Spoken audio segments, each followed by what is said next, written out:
The reason why I'm sitting here in front of you today, not sticking a needle in my arm, is because of Jesus. Yeah. Like 100%. There was no amount of secular therapies or no pill I could take to stop me from doing that, because that's the end of the road for a drug addict.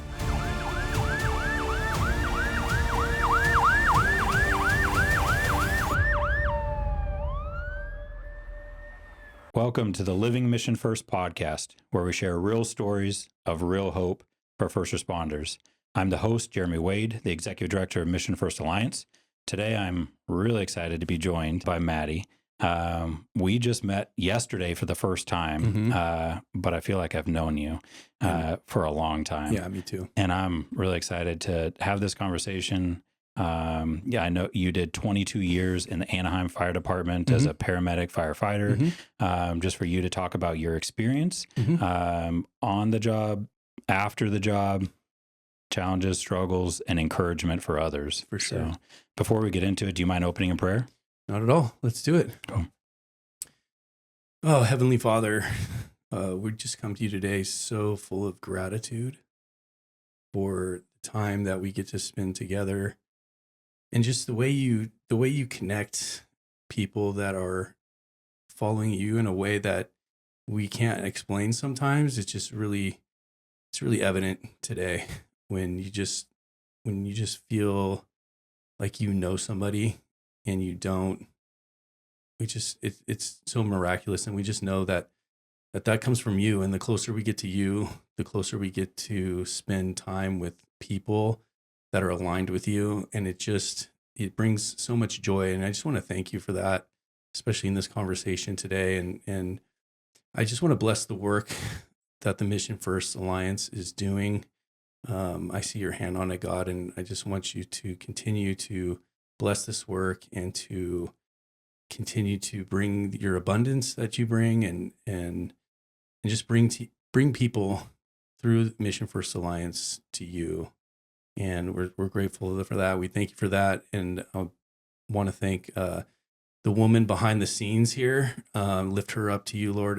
And I just want you to continue to bless her and give her strength to row this canoe that she's rowing in the right direction, Lord. And just ask that you guide the conversation today, that you show up and that the message is heard for the right people, and that we can be a light and find people that are out there suffering and bring them to you, Lord. In Jesus' name we pray. Amen. Amen. Thank you, brother. Yeah. Even listening to you talk yesterday, right before the screening of the PTSD 911 documentary film that you were featured in, and even just you sharing some of your story, there's so many things that were swirling in my mind for me. And what's amazing is that over the last decade among first responders, there has been a wellness movement. And I know that we know many of the same people, and we've seen good and we've seen not so good and challenges that have come out of that.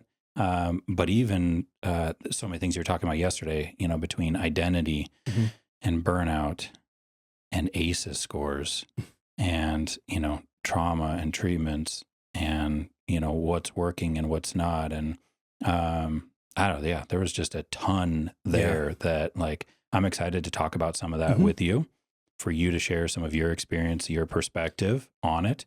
But before we get to some of those things, do share some of your story and your career, even before your career. And even as much as you want to share growing up, I know we've got a couple other people that we're excited to share some of their story with, that also have spoke to the same type of thing in terms of childhood traumas, which led to, which I think leads some first responders to these careers. The data shows that they do.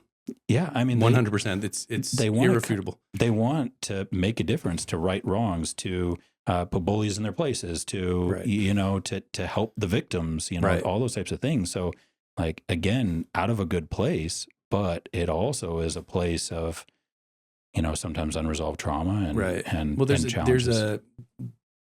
There's a dark side to everything, right? If you feed that wolf, or whatever you want to say, and that's why I said that yesterday. That one slide where I'm wearing a sheriff's department uniform when I was, and that wasn't the dark side. No, that's not the dark side. That's not what I meant, but why'd you take it that way, bro? Yeah. No, it was just, it always said I wanted to be of service. And I was looking at it the other day and I thought, that's not true. I wanted to connect with my dad, who was an Orange County Sheriff's deputy. And that struck me, and that's growth, right? And to be able to drill down on things and look at the truth. And I guess the dark side would be that I was trying to cover up, the shame of some of that trauma that we talked about, and a lot of first responders do. A lot of veterans leave their homes to join the military because they want to get out of their house, and it's until we can take a real honest look at these things and say, look, I wanted to be a hero. I played with GI Joes. I wanted to be in the military. I wanted to feel like I felt so hopeless growing up with some things. I wanted to be powerful and have authority, right? And I didn't know where those things actually came from. We have power and authority. It's just not in a uniform.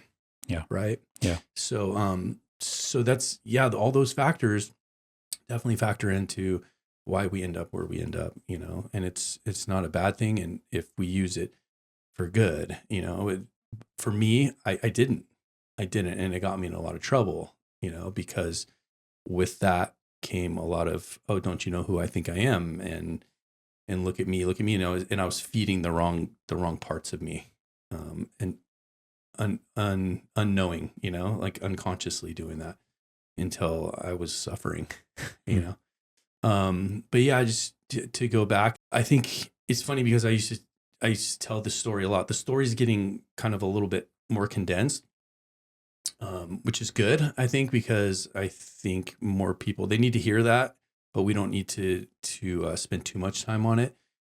Because another thing that's happening in our population of helpers, I'm starting to see a lot of victim Olympics and a lot of trauma dumping, and I think we need to qualify for a second, and I think that's important. And childhood trauma does play a huge role in this. It is the root for most all of us that end up hurting, and like you said, we all kind of come from a background of that, and the evidence and the data shows that. So I came from an Irish Italian Catholic family. My parents were high school sweethearts. Mom was a stay-at-home mom, and my dad was a Marine and a Vietnam vet, and an Orange County Sheriff's deputy, Sergeant, Medal of Valor. It was rough growing up because they broke up. I had an older sister, and they got divorced when I was 3 months old, and it was I, as this little kid, pre-verbal, was taking a lot on of that whole thing. And then, looking at it now, knowing only my mom's side of things, right, that my dad had PTS, he had trauma. My uncle, his little brother, followed him to Vietnam and was killed at 19. So all that history, that family history, which Virginia calls, I'll mention this woman a couple times, but she calls it the pilgrimage. It's like family history plays a huge part in our DNA, right? And there was a lot of trauma, and there was a lot of abuse. I was sexually abused. I was physically abused. I was emotionally abused. Not so much, some of it within the family, but some of it outside the family, because when all these things were going on, I was, it's the 70s and the 80s. Life was different back then. And I was a latchkey kid, and I got taken advantage of. And I grew up very poor because of the divorce. And so I ended up in some bad neighborhoods with some wounded people who took advantage of me. Right. So of course I felt helpless, alone, afraid. And I started to build an ego for protection. And I made promises through therapy and talking to God. And I made a lot of promises to my younger self that this will never happen to me again. And so putting on a uniform and going to the gym and getting tattooed, and they were all protection mechanisms to protect that little guy. And they started to backfire on me when it's like, no, you're an adult and you don't need to behave that way anymore. You're not a little boy anymore. And sometimes we're little boys living out these little boy, dreams of riding on fire trucks and wearing the uniform and, catching bad guys and all those things. So there was about 14 years old, I ran away from home. I left my mom's household to move in with my sister, who was 8 years older than me. And I was an athlete. I played ice hockey. I played football, and some things happened. I lost my position to a kid whose parents bought the school a bus at an all boys Catholic high school, and it wrecked me. Like that was the shift in my identity. Yeah. Right. And so I found the bad kids. I found the guys who skateboarded and listened to punk rock music, and that was my little group. And it was a bunch of wounded kids, that a lot of those guys are dead today. Some of them are actually really successful that I'm still friends with, which is beautiful. And, that led me into a relationship with my first wife, whose mom was a purchasing agent for the Forest Service. And like I said, I tried the Explorer thing, and there's a story behind that too, which is another story where God removed me. You're not doing the law enforcement thing, or I would have ended up, I thought about the military, being a Marine, and it just, I never really thought about the fire service, and I was going to a 4-year college on a grant that was producing doctors, lawyers, and teachers. I did 1 year there, and then I met this girl, and I fell in love with her, and her mom was a purchasing agent, and she would talk about base camp and like these campaign fires, that she would go, and I met some of these firefighters, and I was just like, where was this my whole life? So I cleaned myself up, I did experiment with drugs a bunch as a kid, and I thought, okay, if I can put some time between that and, actually getting a job and sitting in front of a background investigator, maybe he'll understand, and to which was true. So it took me about 5-6 years because I had a wife, I had a small mortgage, and I had a 40-hour work job for this engineering company where I had to pay the bills, so I would take 1 or 2 classes a semester. And then finally I had to quit that job. I took a second out on my little condo that I bought to pay for the time that I was in the basic fire academy with no guarantee that I'd get a job, because I was waiting in line with thousands of people back then. And you talk about my walk with God during that time. It was funny because I was raised Catholic. I went to Catholic school, and the Catholics introduced me to Jesus and introduced me to God. And I'm grateful for them for that. And I do believe that there is some ritual that is still, it just makes things holy and sacred. And I do miss some of that sometimes. But there were some things I had to unlearn as well. And so I had a connection with God at an early age. In all that stuff, I still believed in him. I knew like all the basic principles and all those things as a kid. Like I prayed, I did communion, I accepted all those things, and I went through all the ritual type things. I got confirmed and all those things. And but when I got betrayed by the Catholic school, I turned my back on God.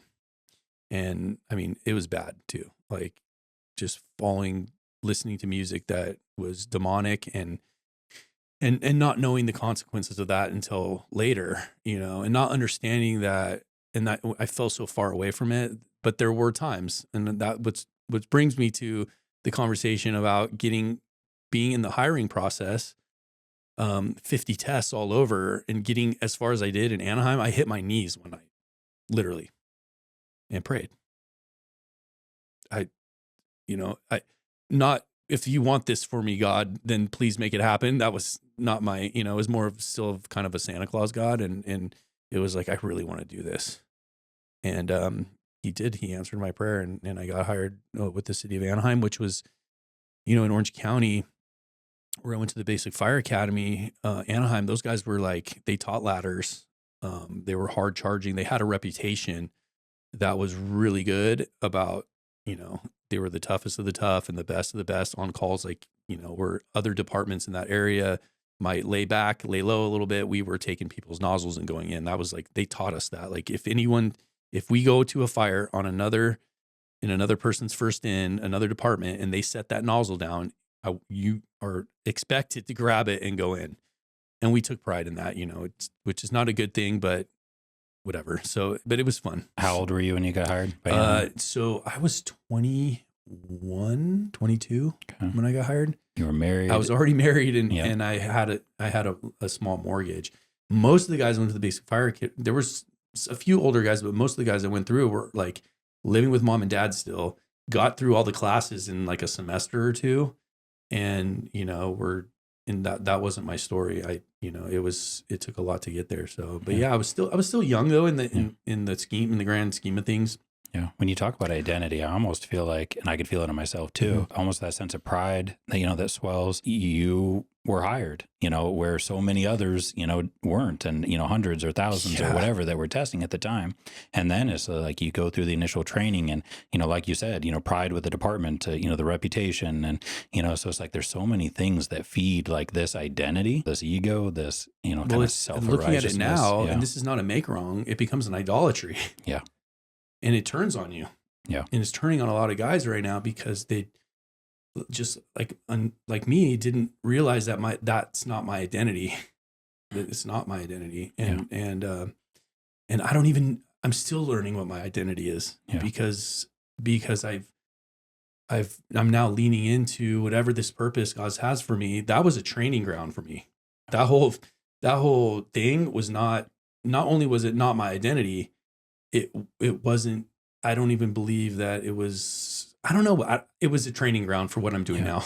For me, again, I grew up with my faith being important to me when I got hired, but I accepted the identity in law enforcement. I had a lot like happen in my first couple of years, but I feel like it gave me a greater resolve, for the job. And then at about the 2-year mark, it started to hit me to where I realized, like, wait a minute, I'm putting this above everything else in my life. So like you said, in idolatry, right? Anything that you're putting above God is an idol. Right. And we know a marriage, that you're putting it above a marriage isn't going to last. Right. You're putting it above, being a father, our other responsibilities in life. Like, it's going to catch up with us. Like, we're putting a weight on it that wasn't meant to bear. And then, challenges on the job happen, or administration, or, something doesn't go the way. It's like you take it so much more personal because it's not just what I do. This is who I am. Right. And they kind of sell it that way. And it's manipulative in a way, right? Mm-hmm. And we can drill down even further when we are betrayed, which the number one thing that people go to peer support for is organizational betrayal. Number one. Yeah. And what that does is it touches those core wounds. Abused, neglected, abandoned, and betrayed. Those are the core wounds. Yeah. And that's what it's touching. A lot of people don't understand that. And some of those now are being equated to moral injuries too. I mean, it's like your worldview of what you felt like is right and wrong it's now going against it. That betrayal shouldn't have happened. They're supposed to have my back. They're supposed to, support me, right. And now it's not going that way. Yeah. And that's different than a trauma. That's right. different than a post-traumatic stress injury, right. Brain injury. That's a soul wound, right. And the recovery for that and overcoming that is different. But that's something that's not being talked about a whole lot, Yeah, not in the medical model circles. Yeah. In our, we see it all day long now, right? Yeah. And there's no money in there's no money in the injuries. Soul. No. Yeah. There's no money in it. And if we admit as a culture that we're causing most of that, then we have to say we're wrong. And a lot of people in management positions don't want to admit when they're wrong. Yeah. And that again is if you're not doing this stuff, you're feeding you're feeding your ego, and you don't want to admit when you're wrong. And that's one of the like I said, along this journey, I've done a lot of secular things, or I've treated a part, and it got me to where I am today, and I'm grateful for that.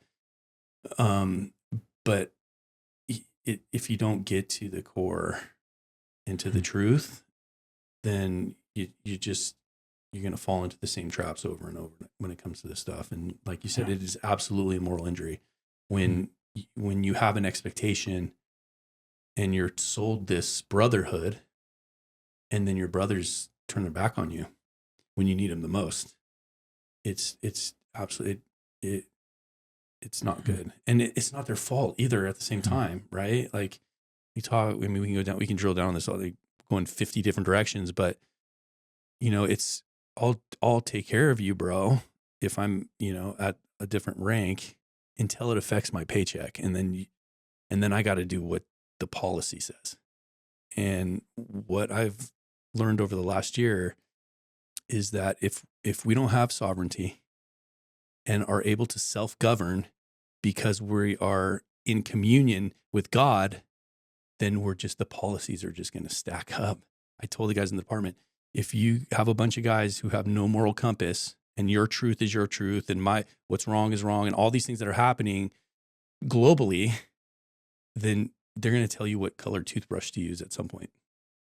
And the guys all shake their head, right? And that's what our country is built on. It's all biblical principles. God set up governments, right? That's where our forefathers decided to build this constitution and this declaration, and inalienable rights, self-evident truths, the laws of nature, God's law. And that is starting all that confusion, chaos, and dis-ease is what I'm learning about.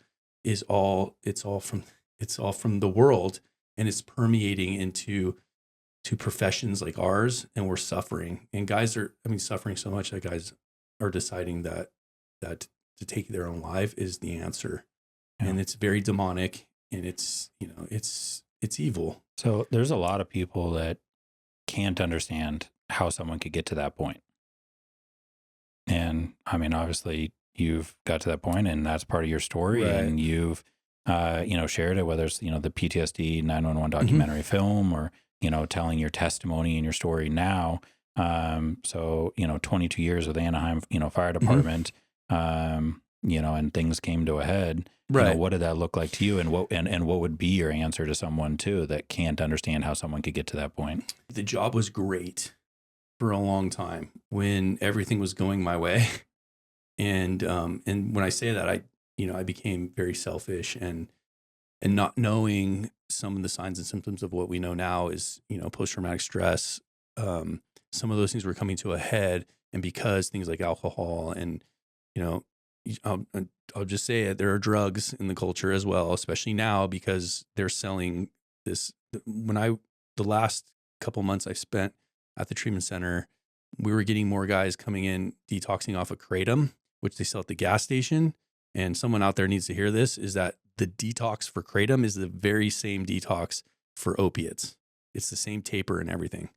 So just because something they say is legal is not necessarily good for you. And this one's really bad. So I'll just say, like, those things that were in the culture that were fun to do on the weekends or on a guy's trip or whatever, became something necessary for me to go to sleep, to deal with the racing thoughts and, the insomnia and things like that. And so, those dissociative behaviors got me in trouble at home. I was making a lot of bad choices, and it started affecting my family. And then when that happened, it was bad. And so, with the insomnia and just everything that happened over 10 years, because for 10 years, it was great.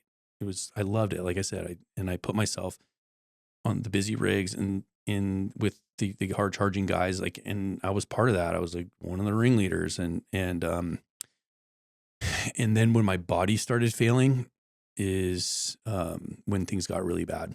So I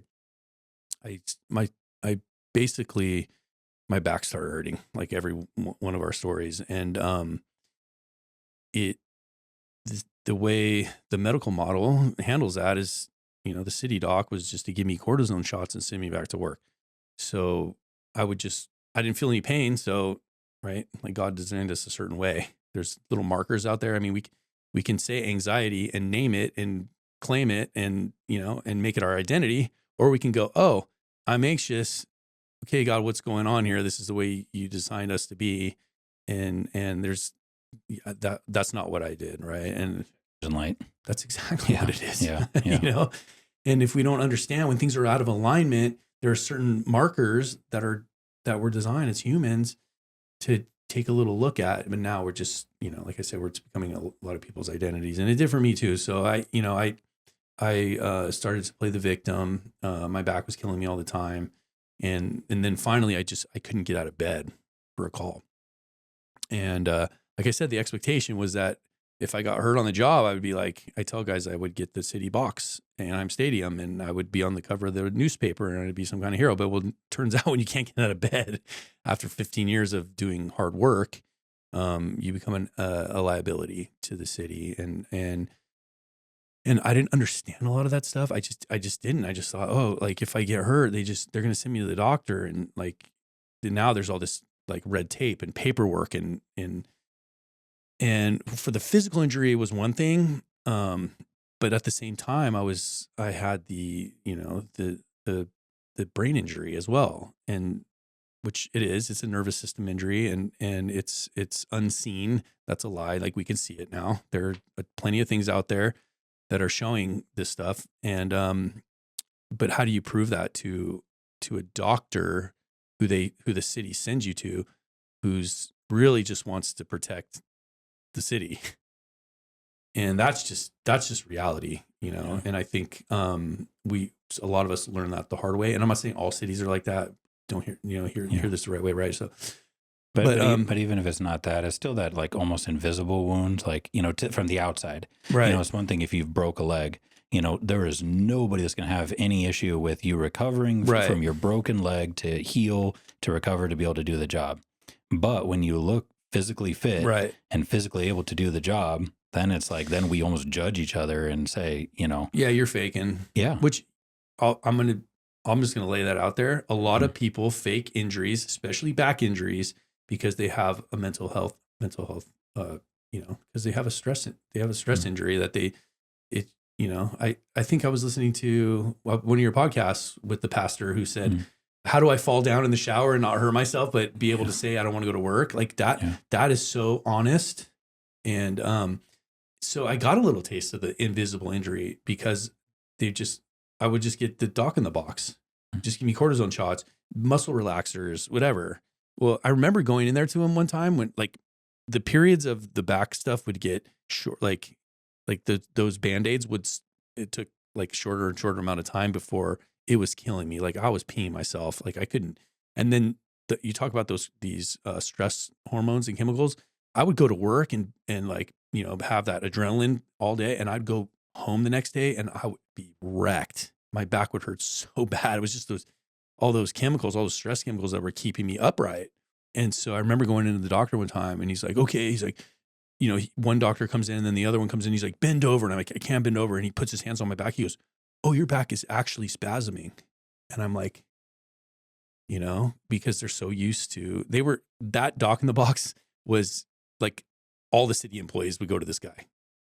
So he didn't really understand what, and so I ended up having surgery, and that had a huge impact on me because I had been separating myself and isolating in plain sight at the station. I was going through a really bad divorce at the time, and drinking and using drugs, and they were giving me Percocets, and I was just a mess. And so that's when I started having ideation. I was removed from my tribe, from my people. And like I said, I had already, a lot of my friends were like, dude, like come work out with us. I'm like, I can't. If I go work out, this shift is done for me and I have to go home right now. Like, come on, dude. You know how the guys are. And they didn't know. They were losing their buddy. And a lot of people saw it and didn't want to see it at the same time.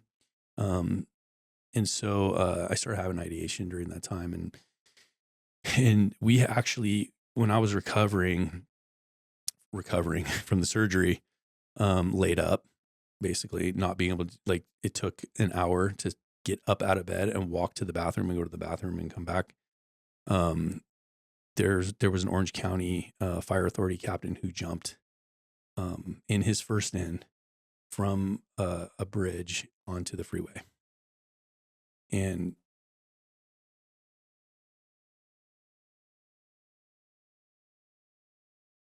I remember thinking to myself, like, I get it. Like, I totally get it. And when you talk about how some people just can't fathom and understand how someone can get there, thank God. I hope you never do. You know, I think it's a gift. But at the same time, if you want to be empathetic and understand and be in the space with people who feel that way, it's demonic. That's what it comes down to. The voices that lie and tell you you're worthless, there's not enough, you're not enough, you're not going to get what you want, and you're going to lose what you have, get very loud. And if you don't have enough faith in the truth, you're going to believe it. And it just takes 1 second to be in enough pain. It's funny because I told this woman, Virginia Dixon, that I'm working with now. When I say working with, she's helped me over the last year. I said, you know what, Virginia? I didn't want to die. I just wanted to go home. That's the truth. And I understand that now. And I think that's why God has repurposed me to be able to sit in conversation and sit in what I like to call sacred space with men and women who are feeling the same way and point them to the truth. Yeah. And we can get there and talk about how I got there. But that was it was kind of the pinnacle of the whole thing. Kind of like after the back injury, I was like, put your big boy pants on, Matty. Like, and I found a guy. I didn't find him. He found me, an angel along the way who worked for the college. And he's like, hey, buddy, he showed up at my house. And I like to say this too. During that time, I'd lost my car. I was renting a room. I had a girlfriend who was helping me, who's now my wife. And I couldn't get to my doctor's appointments because I didn't have a car, and we would find neighbors and stuff that would drive me. So my wife, now my girlfriend, put out on Facebook, like, hey, to the department guys, like, can anybody like give Matt a ride to his? And you know who would drive me to my doctor's appointments? Dispatchers. Wow. Yeah. There was one captain who gave me a ride. It was a close friend of mine, Christian guy. Yeah. Brad, who drove me.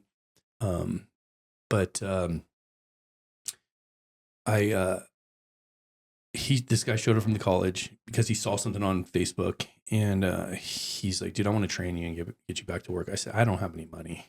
He's like, I don't want your money. I'm like, I don't have a car. He let me borrow he goes, I have an extra truck at my house. Here are the keys, dude. He let me borrow his truck. And his name's Dave. Great guy. I love talking about him. We're still friends to this day. For about 2 months, he trained me like 4 or 5 days a week, and I made it back to work. But after a couple shifts, I was having drop foot again. And this time I was like scared. Like, I can't go backwards in this thing.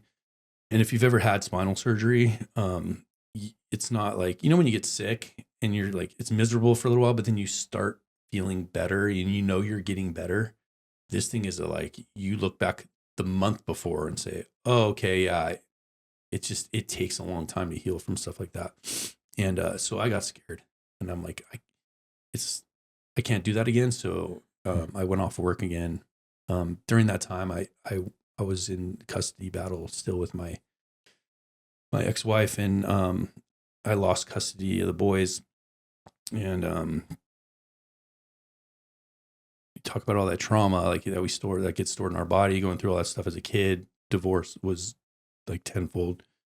And I was in a bad way. I had rented a car to get to court, and it was something I couldn't miss or count on somebody else to get me there. So I went out to a bar that night with my girlfriend, got hammered, and got pulled over by a CHP because I was drinking and driving 106 miles per hour down the freeway with my sober girlfriend in the car. That's how much of it, like an egomaniac I was. I'm like, wouldn't even let her drive. Like, and I always thought that if I do get pulled over, they're, I'm on the same team, man. They're going to let me go. Like, it's just so silly. And these CHP guys pulled me over, and they actually pulled me out of the car, and they were angry, and I was mad at them. There's a kind of a side story to that too. So, but they pulled me out of the car. They gave me a DUI, and I don't know what my girlfriend at the time said to them, but they booked me in the field. They did give me a little, grace, and they're like, just get him home, but here's your DUI, and so I ended up in a parking lot. She drove me into a parking lot, and because I was raging, I was like smashing the car. Like I was raging, so I don't remember a lot of it. I just remember like I assaulted her. Like I watched my mom get assaulted, like something I swore I would never do. And that was bad, bro. And then I got out of the car, and I was like kicking the car and throwing rocks at it. And I hid behind a dumpster, and I'm like, I'm going to come at these guys because I knew they were coming because I was making a lot of noise. And I'm like, I'm going to go after them, and I want to just go out death by cop. I want these guys to kill me. And I got 2 sheriff's deputies, Orange County sheriff's deputies, which is providential looking back at the story, right? Because my dad died at 53 of a massive heart attack, and we did not have a good relationship. Like I walked out of a restaurant. It was not good how we ended I kind of met him a couple times, and it wasn't good. So, these guys shut their body cams off and spent some time with me behind the dumpster. And I don't remember much of what they said, but it was a lot of peer-to-peer is what it was. Now the beautiful thing about that part of the story, as terrible as it is, are a couple things. One, I got to have that interaction with those guys. And later, when I was shepherding or facilitating at Save a Warrior, I was listening to stories of officers that had to take people's lives because they wanted to go out death by cop. And that these people became ghosts for these guys. And it struck me one day, like, I need to find these guys and make amends to them when I was going through the 12-step amends, 12 steps. And I was somehow, providentially, I was like working out at the gym. Whenever I met an Orange County sheriff's deputy, and I can't even remember the guy's name today. Like I could probably figure it out, but I met an Orange County sheriff's deputy that worked in that area at the gym, and we started talking, and I told him that story, and I go, dude, if you can somehow look up that call or something and find out who those guys are, I would love to talk to them. So he did. He called me, and he said, I remember talking to you, and I just said, dude, I just want to tell you that I'm sorry for putting you in that position, and this is why, and thank you, and how do I make it right, and we talked. It was great. He's like, dude, I'm glad you're doing well. Super cool. And so when I was doing some of the business development stuff for the treatment center, I got to know the peer support lead for CHP. And you're from Washington. I don't know if you might know the reputation of CHP officers in California. They'd say, they'll give your mom a ticket. It's like highway patrol, whatever. And so I still carry the ticket. I have this man bag. It's a tactical man bag. It carries my essential oils and things, Yeah, nice. And I still carry that. I still have the ticket they gave me just as a reminder. I keep little things just as a reminder. And so I got it out, and I was like, officer, whatever. I told him, I go, can you put me in touch with this guy? I'd like to make amends. And so he goes, yeah, I'll give him a call and see what he says. And about 2 weeks later, he called me. He goes, yeah, he thinks it's weird that someone he arrested wants to talk to him. I'm like, that's cool. I'll just make a living amends by never driving drunk again. And I haven't. I don't drink. So yeah. But that day I walked home after that. And I was supposed to turn my sons over that morning to my ex-wife, and I couldn't even show up for that. Like my girlfriend brought them. And a buddy of mine from the department, and this is where kind of Rick, I don't know if you met Rick yesterday. Yeah. But Rick was, before there was peer support, there were the Christian guys on the department that everybody went to. Like if anyone was hurt, like when the rubber met the road and real stuff happened on the department or was happening in someone's family, they just naturally we went to those guys. And so Rick was one of those guys. That guy Brad I told you about was one of those guys. And so Rick was the union president at the time. And we had a fire chief who was hired by the city outside of the department to make some changes or whatever. And of course we fought the guy tooth and nail, and he really wasn't, he was a business guy and whatever. He didn't have he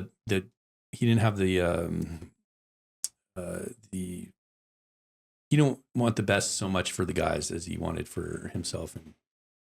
And that came out, and Rick is a very, like, hopefully you can have him on here. He's awesome. And he's got a great story as well, but he was in the background because he saw the things that were over the, that time before I went out on injury. He saw the demise, and he would pull me into his office, and like we were tight. And when I showed up late or hungover or whatever, he tried to minister and tried to, and so he was fighting to get culturally competent. We throw that around so much now. I don't even know what that means anymore. But like clinicians who understood our culture, because I had gone to a clinician when I was shaking so bad, I was driving to work and I was shaking so bad. I called the station. I'm like, I can't come in today. I'm like, what do you mean you can't come in? I'm like, I'm having like a nervous breakdown or something. I didn't even know what to call it. And I'm like, where's that number? And I remember it was my buddy, Justin. He's like, what number is Matty talking about? There's like a number somewhere. Like what number, And so he's like, oh, like it was called like a reach, but it was just like it was where all the city people could go to if they're having mental health problems. And yes, yeah. And so, and this happened like years before, but he gave me the number. I said, I can't show up. And I think I called Rick too, cause he was, on the board, and I told him, and he goes, okay, just go, we'll get your shift covered, whatever. So I went to this clinician. She diagnosed me with PTSD and told me I needed some Xanax and a good lawyer. Wow. Yeah, it was awesome. Wow. It wasn't at the time. And then I got a month off of work because they're like, don't come back until it was just a tumultuous time. So that was, the point is when my buddy showed up, his name is Manny, and he's like, dude, we want you to go see this clinician. And in the background, Ricky's fighting this fire chief to get this other EAP that was culturally competent. He was able to make that happen, which, he really stuck his neck out there with this chief to do that. And I'll let him tell that story because it's pretty rad. But Manny showed up and said, hey, there's this clinician. She was a cop in her former life. I'm like, dude, I'm not going to. This is what happened last time. He's like, just do it for me. We're really worried about you. So I took 2 buses to go see this woman, and her name's Shauna Hill. She's one of the best clinicians. When she's a doctor, her husband's a Marine. She was a cop. She's one of the best that's out there. And I went to see her, and after 2 times, she said, there's this suicide prevention program, 5.5 days. It's free. It's mostly veterans, but they want to take first responders. They've been coming to talk to me. And if you want to go, fill out the application. So I filled out the application, and I got a call from Brian Haggerty, who's an an Army veteran and a LAPD officer at the time. And I vomited that victim story. It's everybody else's fault, ex-wife's fault, over him like forever. And he a couple things about that conversation that stood out that I'll never forget. One, he validated for the first time. He said, everything you're experiencing is completely normal for a human experiencing the level of trauma that you've been through, but it's not what you think it is, he told me. And I was like, okay. And then he showed me what service to others without expecting anything in return looks like, because I thought I knew what service was. I was getting paid time and a half to serve, whatever. I had a whole skewed idea of what that really meant. And he drove 3.5 hours to my house one day to teach me how to meditate. And he just wanted my life to get better, because there was a month before I had to wait to go to Save a Warrior. So I ended up going to Save a Warrior. It's a wonderful program. And like I said, all these things that I kind of, the culturally competent clinician, the Save a Warrior, and then getting to go back after that experience, I had a shift. I saw guys that I looked up to that were struggling with the same things, and they were talking about childhood stuff. That's where I learned about that. They're like, we're going to get to the root of the problem. We're not going to tell war stories. It's not about what happened on the mean streets of Anaheim. It's what happened when you were this big, and that stuff's coming out. And I off-gassed a lot of the abuse stuff, especially the sexual abuse stuff there, and I felt better. And they did things like equine therapy, and they I was never so honest with a bunch of guys I had just met, and they never were either. Right. So they just created a safe space for us to do that. And I think that was the meditation. I liked too when I was there, because I couldn't sit still for a minute. So, and when they explained like how that affects your brain and stuff like that, I kind of hung my hat on those things, and that got me into the rooms of recovery as well. So, I loved what happened there so much. This is where God was like, okay, that I would stand in their booth. I'm like, golf tournaments. Like, I just want to be around you guys, and I want more. I want more of this. I want to learn more of this stuff. And Jay Clark, who started the program, was a mentor of mine, and just listening to the stuff that was coming out of his mouth. And dude, I never read. I hated reading. Like, and they're like, we're part of this, community of practice, they called it, where we're reading books. People are suggesting, and I'm reading these books, and a lot of it's self-help. And, nobody wanted to mention the Bible. There were a couple of Christian dudes in there, but it wasn't the emphasis. The emphasis was the childhood trauma, the transformation, the rooms of recovery, 12-step, which was great because I needed that at the time. So I got into the rooms of recovery. I did the whole thing, that got me to a certain point. Right. And so during that time, in the first responder community, like police were ahead of the game when it came to peer support a long time before the fire service. So now I'm after the DUI, the suicide attempt, and it was actually a miracle. There's a lot of miracles that happened to actually get me back to work. And I heard the pastor talking about, and this is so true. I hated the job by then. I was bitter. I thought everybody was a dirtbag. I didn't trust anybody. And when I went back to work, and these combat veterans who came back from me said, you heal the people around you by healing yourself. Right. And that was so true. And now I'm in 12-step, and I'm getting on my knees in the morning and praying, and I'm meditating on the app floor, and guys are like, what happened to you, dude? Like, I had hell yes tattooed on my knuckles, because they're like, oh, made me wear long sleeve shirts. I'm like, okay. So yeah, hell. And I got what I asked for, that's for sure. And they're like, dude, the hell yes guy is praying next to his bed. And at that time I was praying to a God of my understanding. Jesus was always, in my heart, and I always knew truth, and that was, God was more God, the universe, it's like, and that was great because it cracked the door, for what was to come. And so guys started to see this thing, and with that, I wanted to carry the message. That's what they call it in 12-step. And because people saw the transformation, it was like I was getting asked by that clinician to go teach guys to meditate, and there was a way God just anointed me in a way that I could, big, huge, tattooed firefighter talking about meditation, like that was kind of cracked the door for me. And I kind of took that down a road that was, I went to 2 10-day Vipassana meditation courses where you like take a vow of silence. It's like the technique the Buddha taught. And I'll tell you something though, when I was doing that, you take a vow of silence, you eat vegan, you don't talk for 10 days. You go crazy. And there were times during these meditations where it would get scary and I would just say, Jesus, Jesus, Jesus. Wow.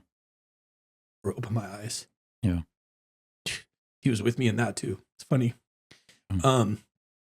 It just touches my heart when I think about, and this has been, the stuff that I'm doing with Virginia is inviting Jesus into these scary, traumatic events. And I'm healing from that. Like, where was he? Yeah. That's why it just brings up a lot. Yeah. Yeah. So, but he was there. Yeah. So I'm starting to get asked to do all these things. And then, by the way, all the guys that were making fun of me at the department are now listening to Rogan and Jocko. And there's guys on those podcasts that are talking about Save a Warrior. And I'm doing cohorts and I'm facilitating and there's no clinicians there too. And I kind of like that. I like that it was warrior led, they called it. Yeah. Which is like, everything's coming back to that for me. I think we could talk about that later, but, and I felt like a different person and I wasn't making a lot of the same mistakes. I was watching the relationship with my kids get better. I had men in my life that were mentoring me in a way I never had been mentored before. And I was allowing it to happen. Like, I was like, I want what these guys have: good families, good husbands, good fathers. And I'm going to take their suggestion in the direction because they did it with love. Yeah. It wasn't the punitive way that I was taught by other men or abused by other men. I don't want nothing to do with. Yeah. And so my life started getting better. And like, I like, for example, the ex-wife thing, we hated each other. It was bad. And when I started looking at my part in everything, right, and not playing the victim, but owning it, couple things happened. She's got a great story too, by the way. She opened the door to recovery for our family. She was the first one to get sober. And I'll never forget the day we made amends. It was amazing. Amazing. And the way we co-parent the kids today, like, she's great. Like, I love her. She's a kid. She's the mother of my boys. And it's beautiful. She's remarried. That whole thing, it like healed because these guys told me, dude, I don't care what she does, Matty. If she brings you the kids on this time and this, because the court documents all say, and she wants to stick to that. If she calls you and says, can you keep the kids an extra, day or an extra 10 minutes, you'd say yes. That's not the advice I was getting at the firehouse. It was, don't work any overtime, all that stuff is the advice I was getting. These guys were saying, you tell her yes, and you do it with a smile on your face, and you be of service to your ex-wife and your kids. And as I started taking this wonderful, like, oh, where did that come from? Actually being empathetic and compassionate to someone or showing some forgiveness. Like, it just wasn't, I wasn't taught those things or didn't want to see them. Right. And, so eventually I had one of my friends on the fire department, a good friend I went to medic school with. His wife was one of the clinicians that worked for that EAP that was culturally competent.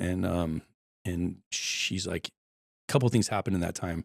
She's like, hey, I'm working for this doctor who has this idea to start a treatment center for first responders.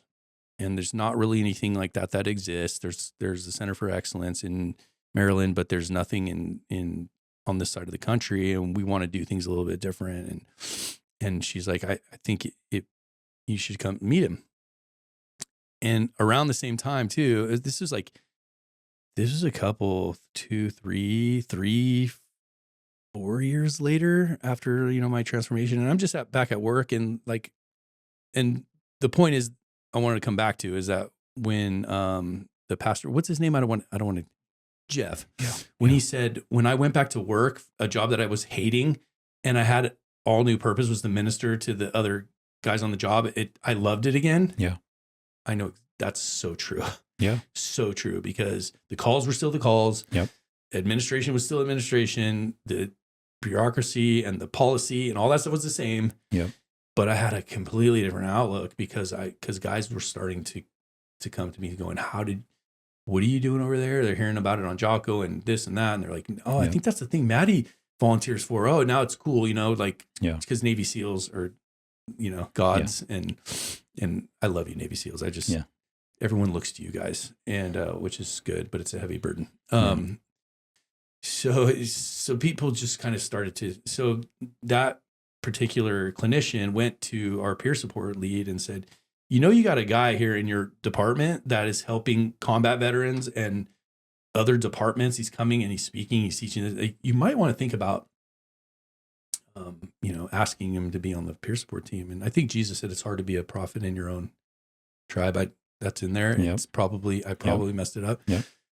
Which is true. Yep. It's hard to which was fine. And I was okay with, actually, because it was happening organically. Like, I tell guys, when guys come to me, go, Matty, how do I do what you're doing? It's like, dude, it all happened organically. Yeah. I just, I worked on myself, and I got really good at sharing what it was like, and how it changed me and whatever. I'm a good talker. And I really care about these. I really care. I don't want people to suffer the way I did. It's unnecessary. And we were losing guys.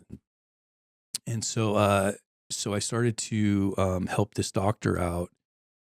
And that as we started to kind of build this thing out, and I had a part that I was opening doors for these guys that they were not going to be able to open, and as this whole peer support thing in the fire, especially in the fire service, started to grow, I just got to be around some of the tip of the spear people when it came to this stuff. And like I said, I was so excited and naive at the same time about the business side of this thing.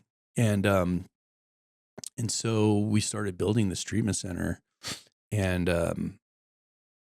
around that time is when I met Conrad. And he's such a wonderful human being. Like I love that man so much. But I was like at the top of my game, when he found me. I was like, and it was a buddy of mine from Oakland Fire that called me and said, hey, we got a call from this guy who's looking for a first responder, and they're like, Matty, we think you might be the guy that, he's doing a documentary. I don't know. We're not interested, but call this guy. So I talked to Conrad's partner, Nancy, and we talked for a while. And Nancy, I guess, went to him and said, yeah, I think this might be the guy. So I thought, oh, cool, I'm going to be in a documentary. Yeah. Not knowing that things would tank again, like completely, which happened, during COVID. There was no amount of meditation or talk therapy that I could do that was, or whatever, the things that I was doing that were working to combat the fact that I was working on a medic unit that responded into Disneyland. So I wasn't running onto the freeway. I wasn't going in people's nasty houses. I wasn't, I like to say, going into the calls to the sound of theme music and the smell of churros. Yeah. And there was a level of protection. There's still, really bad stuff happening that Disney does a really good job of protecting the magic, which is not a bad thing, but they pay the city to have us come. And that's where I met my wife now. And she was a security manager, and that's a whole story too. But when COVID happened, a couple of things. One, because I wasn't a practicing Christian, but I was connected to God every day. I was doing my daily practice that included prayer and meditation. The prayers I was saying was out of the big book of Alcoholics Anonymous. But I felt like there was a connection and I was connecting every day. And I knew that was important to have the profound spiritual experience to quit using drugs. By the way, I was a IV drug user at the end of my drug career. Mm-hmm. And someone out there needs to hear that, because that's where my alcoholism took me. And it's a very slippery slope. And, not a lot of people can recover from that. And it's all a God thing. The reason why I'm sitting here in front of you today, not sticking a needle in my arm, is because of Jesus. Yeah. Like 100%. There was no amount of secular therapies or no pill I could take to stop me from doing that, because that's the end of the road for a drug addict. Yeah. So yeah, top of my game, just I'm helping all these guys, and I'm starting this treatment center, and things are going well. And then COVID happens. They shut down Disneyland. So, basically the chief's like, we can't have these guys sitting around all day when this pandemic is happening. So that's one thing that happened. And because of my connection with God, the other thing that happened was I had a different view. I didn't get caught up in the whole thing at all because of the work I was doing. And actually, when that whole thing popped off, my wife and I actually started a trauma retreat for spouses of first responders, because a lot of the spouses, because my wife had gone through, she was a shepherd at Save a Warrior. And so a lot of the spouses were going, what about me? Yeah. Like, what about us? Like, can we come to? And I was like, are you a veteran or first responder? Like, no. I'm like, oh, I'm sorry. I had to turn a lot of them away. So with the treatment center folks, we were able to build with Tiffany and Shauna and Dr. Odom a retreat for, and I took a lot of the stuff from, they took a few clinical type stuff, and I took some of the stuff that I learned from Save a Warrior, and we created the stuff for spouses. So we were actually at one of those things when the world fell apart. Wow. And so I'm like, what is going on here? Like, it never sat right with me. And so that was a big thing too, because I was having to violate my conscience. A lot of us had to during that time. Yeah. And I don't want to bring out or traumatize anybody about that time, but because being in that environment, not knowing what the thing was at first, the chief said, okay, Matty and you guys are the low-level COVID rig. I'm like, what is that? Oh, any flu-like symptoms or fever, you're going to go on the call for the whole city. So my little happiest place on earth, churros and all that stuff, went from, in a week, went from responding in Tyvek, all the stuff they made us put on before, and like going, what is going on here? And my symptoms came back like tenfold. Like, there was no amount of meditation or, talk therapy or 12-step, and 12-step all shut down too. Like, they were still trying to figure out how to meet. And so I relapsed, and it was coming for a little while, because I was overdoing it. I was doing Save a Warrior. I was taking time off to shepherd cohorts. I was doing business development, taking time off work. I was listening to people's trauma. Like, I was a little baby, trauma guy, at the tip of the spear of all this stuff with these guys, and with the right people in the right space. But I was taking on a lot of this stuff, and I basically backed myself into a corner where I started to not be honest with the circles, because I felt like I was the guy everybody was looking to. I was the face of this treatment center. I can't backslide, and I did. And during that time, I was put into a treatment center, by my business partners. And I didn't want to go to a first, because there wasn't really, I think a couple others had popped up after that, but I'm like, I want to go where there's no first responders. I just want to go with regular people. And it was actually Nick who recommended this place. Yeah. Because he was sending a few of his guys there. It was like a calloused hand, blue collar worker kind of place. The guys who started it, his niche was unions. He went to, which is a great business model. Unions have, they have the time off and they have great insurance. Yep. So I went to treatment for the first time in my life, with a bunch of Pepsi, American Airlines, Amtrak, one Seattle guy, and and it was anyways. Mm. So first time in my experience of something I was selling to people like myself, and during that time decided that I wanted to like the job was taking more from me than it was giving me, and I couldn't do it anymore. And during that, and that rose up a bunch of stuff in me, and I haven't talked a lot about this, but I think it's important because that's the story, right?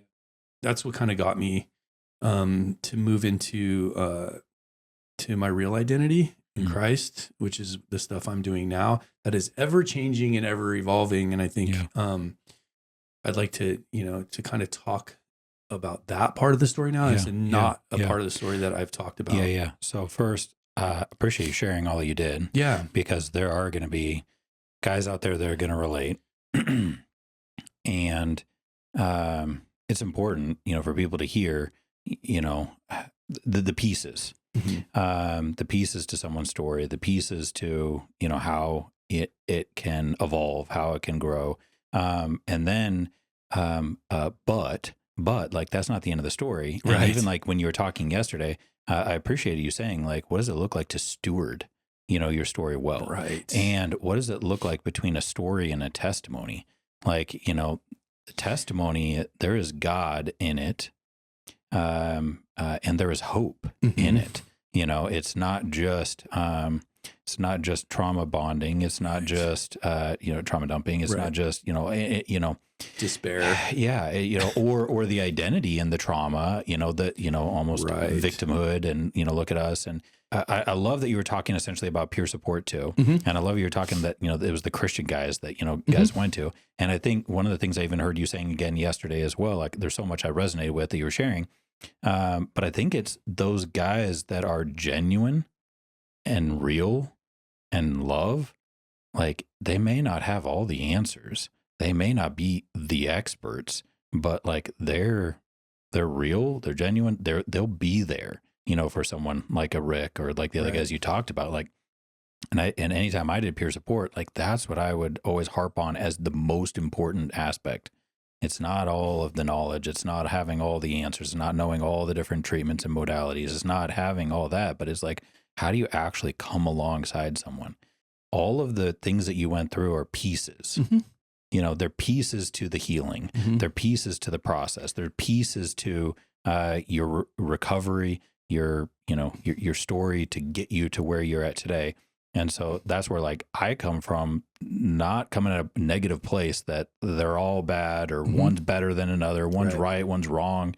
It's like there's value in so many of the different treatments and modalities, and they're going to play pieces of the equation. But the spiritual aspect, the hope in Jesus is one of those pieces that's not being, addressed enough. And again, probably back to that's not where the money is. So, anyway, I want to get there, but the thing I want to ask you first before that is, when it comes to, because I think you could speak to it even more than so many over the last decade or so, there's so many, like the subject matter experts are the guys that have been there, that have faced the challenges, that have faced the struggles, that are, now the speakers, the experts, the ones, telling their story. And there's value in it, which I know you can speak to, because you've been there. I was one of those guys. But there's also, sometimes it doesn't go far enough, with some of them, it's like, okay, here's just the my story. I've hit rock bottom. I've come out of it, but there's not the hope, or there's not the solutions, there's not the practical in it, or it becomes their identity, and now it's just what gets them the next speaking job, the next speaking engagement, and now it's growing their their business, their whatever. I was going to say that it's here's my trauma dump. Oh, come see what I'm selling. Or the other thing that I've seen over the years too is that, which I'd love for you to speak on, is that some guys aren't ready for that, because I mean, And not that you have to have all the answers and not that you have to be, in a picture perfect place, but I've seen it over and over again, where there's guys that are touted as, look at me, Mm-hmm. and then, not in a good place and, and relapsing, Right. or, here I've been through a little bit. And so now I want to join peer support. And now all of a sudden they're, Right. they're struggling, and Yeah. so like, I don't know, what would you say? Because again, there's value to it. I don't want to take away the, Right. the value. And I think that a lot of it, there's good intentions behind it, but at the same time, like sometimes it's not going in a good direction either. Well, I'll tell you where that got me with a gun in my mouth. Because after I relapsed and tried to hide it from the guys who were in the business, who finally said, go to treatment, the only person during that time, I was doing all these things and people were asking me to do this, that. The only person when I was calling these people saying, I can't do this thing, I can't do that thing, doing the walk of shame, was Conrad. When I called him and I said, I got to tell you something, we have to have a conversation. And he said, okay, what's going on? I said, I picked up again. And he goes, dude, I thought you were going to say you didn't want to be in the film anymore. He goes, this is part of your story, buddy. I love you. Like, we're not going to stop. We're not going to kick you off this project because you relapsed, and he was the only one during that time, right? These guys that which I understand, and I was told this is a wellness business and you're not well, from guys who, I thought were, had whatever. It touched some core wounds, and I'm not mad at those guys today. And that business is doing really well financially and all that stuff. And we talked about this before, but getting back to your question, I had to learn that the hard way. And that because I started to become a bliss junkie and I wanted to do the next wellness thing. I did 10-day Vipassana meditation course. I was doing sweat lodges. I wanted to do all these float tanks, and not that those things are bad. They're great, but I was doing all this wellness stuff, and then I was seeing the people that I was like communicating with. I was standing in front of these first responders teaching to meditate. That started to feed my ego again, right? And not really listening to the people, because there were a few out there, that the Christian guys, that would say, just be careful, Matty. Like, you don't burn yourself out on this stuff now. Like, I didn't want, like, recovery's nonlinear. Like, you can, so yeah, the shame of relapsing after publicly telling people my sobriety date, it was, and then signing away my part of the business. The day that's in the film, that was my most significant suicide attempt. I wouldn't be here if it wasn't for my wife. And I traumatized her. Like, it was bad. I'm so lucky. I'm not lucky. Jesus was in the room. Yeah. That, it was almost worse than the job. The shame of not being able to do the job as a firefighter. Now I'm this face of this treatment center in the wellness, and I relapse, and now I'm suicidal again. And so all that stuff kind of came to a head. The loss of the new identity, which was, the wellness guy. So yeah, that was a trap for me too. And I took, without the Lord and without truth, just a couple of Band-Aids and some 12-step, which isn't bad, right? Yeah. It's just where I was at, without good counsel, good discipleship, and all that stuff. I didn't have that. I did maybe, but I was keeping those people at arm's length because this is my new thing. Like, I'm doing all these great things. So yeah, it's if if we just get into certain parts and we start propping ourselves up as the wellness guy or the guy with the story who's getting all the speaking gigs, it could be dangerous. And it was for me. Yeah. And I bring that up because it was something that I was really mindful of, being the peer support coordinator, for the Seattle Police Department, and, growing the department to about 100, on our peer support team, and then advising and come alongside other peer support teams. And I mean, there are people that are attracted to peer support because they want to help their brothers, their sisters on the department, and they've been through something. And then there's others that are attracted to peer support that are almost like not well themselves, but almost using it as an avenue, like, oh, maybe, I can get, some of this training and this is going to help me.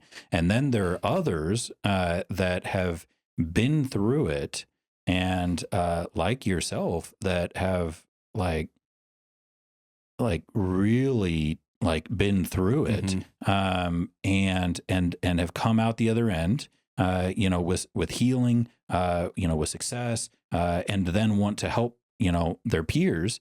But I was always mindful of, like, wait a minute, like, I want to make sure, that they are well. And then as they did step into it, like, always checking in, like, how are you really doing? Right. Like, honestly, like, how are you really doing? What do you need? Do you need a break? Just like, how can I be supporting you? Because like you said, it's not linear. But I think that too often it's like we do almost elevate, some of those first responders really quickly, and or then they're, like either a department or a program or a treatment or a whatever. It's like now they're a face of something, and almost at the cost of like their wellness. Right. And so I say that because not bad on any of those levels. Like, there's good intentions, there's, good people doing it for good reasons. But like there has to be safeguards in place. There has to be boundaries. There has to be people that are looking out for the other people. Right. Like it's hard work being a first responder. It's hard work caring for first responders that are type A, that are stubborn, that, don't think they need it, that, like, you're coming alongside them and then coming into their trauma and their issues, and there's like, it is a weight. Oh, for sure. And I've had friends, that have, with good reason, good intentions, have, I shared with you before we recorded, like, one ended up committing suicide, and he was the go-to guy in the state. Right. Call him. If you need anything, call him. Right. And we had one of those in California as well. And nothing happens by accident in God's world. Yeah. And the fact that your theme this year is to be bold, like this is the first podcast that I've done that I'm starting to step out of that, what you're talking about, and into really God's purpose for me and my identity. I'm here today free of I'm not selling any treatment center. I just walked away from a third one I built, walked away from it because we can do better, because what you're talking about is called discernment. And you and I have a responsibility now to speak truth to power, no matter how we're going to get the money to support ourselves. And that was because I grew up poor. That's been the devil's avenue for me. And I've stepped away from those things. So as of June 1st, I know God's calling me higher. I know I have to be bold. I have a couple ideas about what I'm going to do, but I am stepping out completely in faith right now, brother. Because like I said, you and I have a responsibility to speak truth to power and to talk about Jesus, because over the last year, I've had a real, true transformation. And it wasn't a modality of treatment. It wasn't, all those things got to me to where I am. And I had a lot of setbacks because I made myself that wellness person. But the truth is, the transformation happened when I got baptized, and I started going to church. I started being of service. That's the funny thing about my church. One of the funny things. When I went to, we call wave night, it's like when we get jumped in. Just kidding. Yeah. when you go get plugged into the church. And I can tell you the church stories, how that happened. But I said, I want to be on the security team. Like I wanted to be on the security team, right? Because I identified with that part of it. Yeah. They're like, Matty, you're a greeter. Guess what I love doing at the church? And I'll always, until I have to step into some other role God calls me to do, I love being a greeter. Yeah. And I'm a good one. Yeah. Because I'm a people person and I love chit-chatting with people. And I've met a lot of people in the church. And I think they kind of put people there, but I like being a greeter at the church. Yeah. I can't think of doing anything else or serving the Lord in any other way. But it's funny because I want to be, and I think a lot of guys, they kind of pigeonhole us into those things. Yep. But we have a responsibility now to be bold and to talk about these things. And like I said, from working after my last relapse, with all the stuff that I've been doing, it still happened because I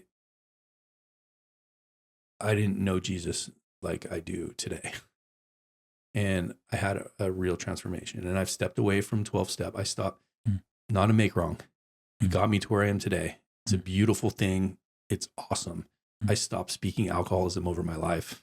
I'm not sitting in a circle every single day identifying as an alcoholic. Guess what? I'm not. I'm a child of the living God. And that's where I am today. And now the scales are falling off my eyes with what I like to call the first responder mental health industrial complex. Yeah. I've seen behind the curtain. Yeah. And like you said, it's not right, wrong. There's just and unjust, and there's lawful and unlawful. There's the laws of nature, God's law. And when you spend time in the Word, what I decided to do, instead of my daily practice, which I've always kept a certain amount of things in there, and it's evolving, instead of going to 12-step meeting in the morning, I open my Bible. I read something out of the Old Testament, something out of the New Testament. I'm on the Jamie Winship kick right now. Yeah. And so I'm listening to a lot of his stuff. I read his book about identity and not being able to God doesn't really speak to people in their false identity, in their true identity. Like I'm reading all these books and now like you start seeing things, you start seeing illusions, on our planet, and you start seeing what's really beautiful, what's really important. And I'm all that stuff that book says, as far as the transformation goes, it's truth, and it's happened to me. And like I said, I'm walking away from the industry, and I don't know what that looks like, and it feels great, brother. I'm here today, having this conversation with you, and I'm not going to plug something at the end. No, it's but I don't represent anything but Jesus now. Yeah. So, and that's I'm thrilled for you and just what God's doing in your life. You talk about having a connection to God, always, through the years and, all that. But share with anyone that's listening, what's the difference in the last year versus how you might have experienced God? You prayed, even as you were, wanting to get hired, and, you can see God's hand in your career and you feel like there's a connection there. But so what's the difference then? It was like the Temu God. Now I got the real deal. Yeah. It's kind of a joke, but now because I'm in the Word, I have the Word to back up. That's God's Word. So I have the Word to back up what's real and what's not real. What is maybe a perception of something that I thought, oh, that's, it's like the renewing of your mind, the actual transformation from the inside out. That's the difference. The difference is I don't think about using and I don't think about not using. I just don't think about it anymore. That went away. I had the profound spiritual experience that they talk about in the big book that I could never get because I kept going back to it. I'm relying on him like I've never relied on him before. And he's showing up in ways that are undeniable. working, like I said, Virginia. I go to a place. It's called Rest. Virginia Dixon is her name. You can look her up online. It's it's hard to explain it the way she explains it, but she says Jesus came to the planet to invite us to rest. And I just listened to a podcast where Jamie says we walk and we rest. She talks about the rhythm of rest. Things, we have to be okay on this planet that's just crazy. She talks about chaos, confusion, and dis-ease, she calls it. And I've just been listening to her, and she's been pointing to scripture. We read the Bible. When I ended up there, I was told by my family and everybody, you got to go to you need to do some kind of outpatient thing. And I remember just crying. Like, I dried out in the I had to detox.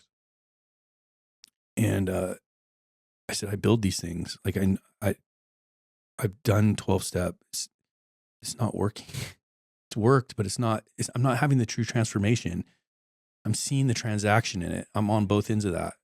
It's transactional. It's not transformational. And that's why I say all roads lead back to that, because I had been baptized, but I didn't have a relationship. I wasn't communing with God like I do now. Yeah. There is a difference between knowledge about God, knowing that there is a God, which there is something to that, but even the Bible says that the demons know God. Right. So that's not enough. And then, like you said, just you're relying on God more. You're experiencing God more. And that relying, like I would almost put to like giving up some of your control. And I think that's a huge, like when you talk about identity, when you talk about first responders, it's like we thrive on control. And even so much of the wellness, industry is, there's control in a lot of the aspects of it. It's like, what can I do? What can I do? Tell me what to do and I'll do it. And now do this and now do that. Right. But there's a lot of control in it, or control. Like I'll take the medication, I'll do this, I'll do this, but I won't do this, or, whatever. But I think that with Jesus, and I love that you talk about rest, because I think that there is a surrender, to Jesus in that, to be able to find the rest. And there is a dependence on Jesus and a giving up of that control, before we find that rest. Like it's counterintuitive. We think that we can do it ourselves, right, and we think that we can achieve that rest, and we can achieve, reading enough and praying enough, right, and doing enough and all that, but I think that brings us close. But it doesn't bring us rest. It doesn't bring us to the feet of Jesus. Right. And the verses that I'd point to is in Matthew 11, where he talks about coming, 11:28. Yes. Yeah. Come to me, all who labor and are heavy laden, and I will give you rest. Take my yoke upon you and learn from me, for I'm gentle and lowly of heart, and you will find rest for your souls. My yoke is easy and my burden is light. And the way that I've heard it talked about too is like that first rest, because he talked about rest a couple times there. That first rest is salvation. That first rest that we can finally find, is when we've surrendered our life to Jesus. And then there's a greater rest that we can find when we are yoked to Jesus. Almost like what you're talking about now is like, now I don't know what it looks like, and who knows where it's going to go. But as long as I'm yoked to Jesus, as long as I'm living for him and for his kingdom and for his glory, like that's enough, right? And like just laying it all at his feet. So I love that. And there's a peace that comes in that. And like, we don't have to carry the weight, and we don't have to carry it all on our own. Right. And it's all fear. And under that fear, a lot of it's pride, and having to being able, with his help, to finally say, I don't know what it is. Yeah. But it's better than anything I can imagine. Yeah. I love that. And then having that, being able to hear his voice. Like I hear his voice now, like very clearly. I'll tell you a story. The other day, I'm going hiking. I'm driving some morning. I'm a big Ducks fan, by the way. I love hockey. It's like my guilty pleasure. Not an idol, but I love it. So I have season tickets to the Ducks. I used to play hockey. I picked it up again, and I've been playing, and so I flew to Las Vegas this year. That's funny too. I met one of the players, but the story behind that part, that's not the big story, but there's lots of stories in the story, is that I was walking around the city. Like, I'd done a lot of bad things in Las Vegas. I lived in Utah for a little while. I commuted. Like, it's just not a good place. But I wanted to go see the Ducks play. I was meeting my buddy. It was so fun. Like, so I was walking around a little bit just to get out. I was going to go get an ice cream. And I see Mason McTavish, which is like, I have these little angel numbers. Like 23 is a significant number in my life for a bunch of reasons. And I see him, and he's walking with his head down, and he's in one of the hotels. Like, and I go, Mason, and he looks up, and I go, dude, I'm retired Anaheim Fire. I'm here to see you play, bro. I'm like, dude, you've had a great year. You guys are like, so like, I just like it just felt like all encouragement. Like, it's just all this, I don't know what to say to the guy, but it was just felt like the Holy Spirit came over me and was like encouraging him.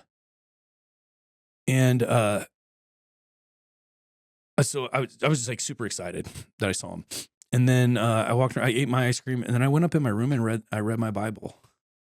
And then I found out that he got benched before that game.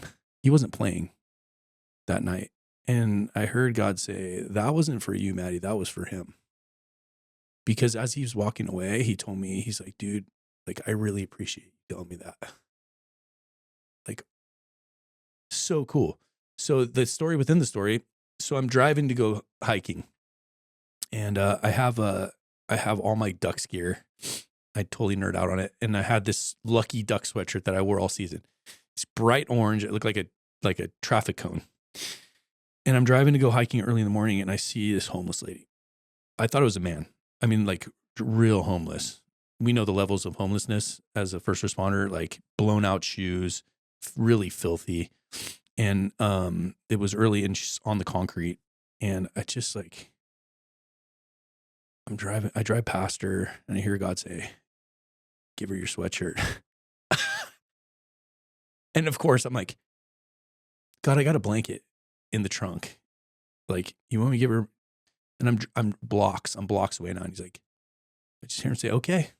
Like, all right. I flip the car around, and I'm debating with God. I'm like, I have a blanket in the back. I'll give him the blanket. He's like, give them both.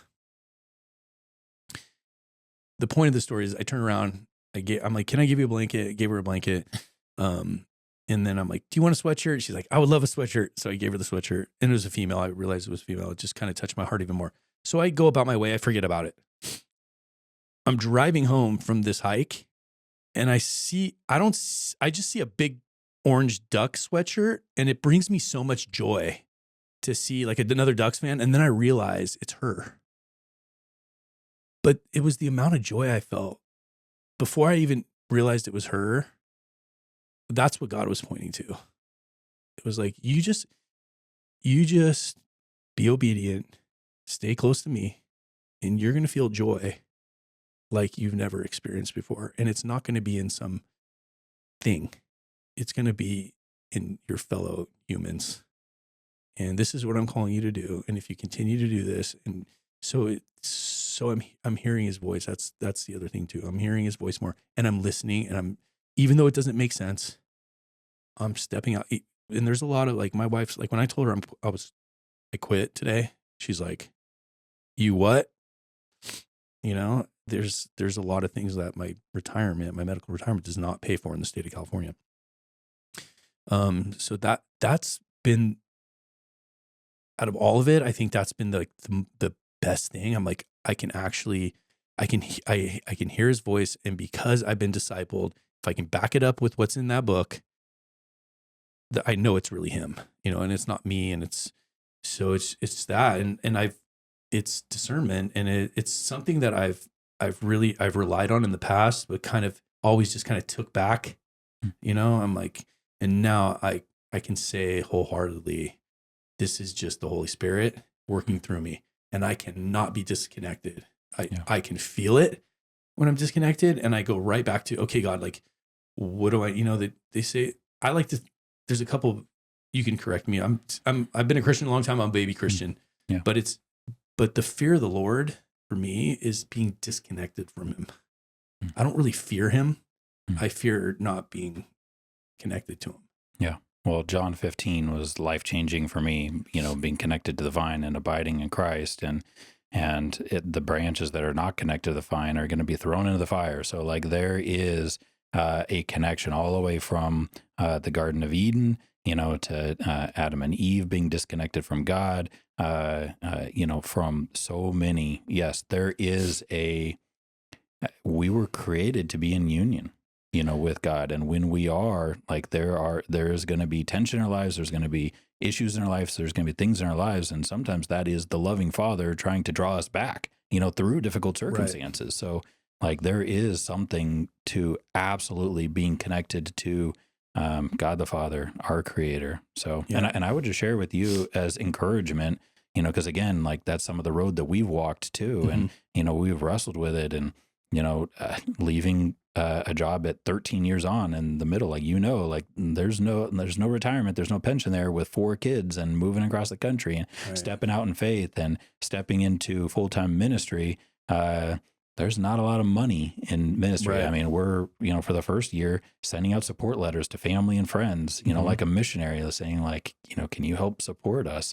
But feeling like God was calling, and my encouragement to you is, the blessings, like that we would have missed out on, like don't even compare to the paycheck or the right. money that could have been made, or the opportunities, or the positions I could have had, or just any of it. Like nothing compares.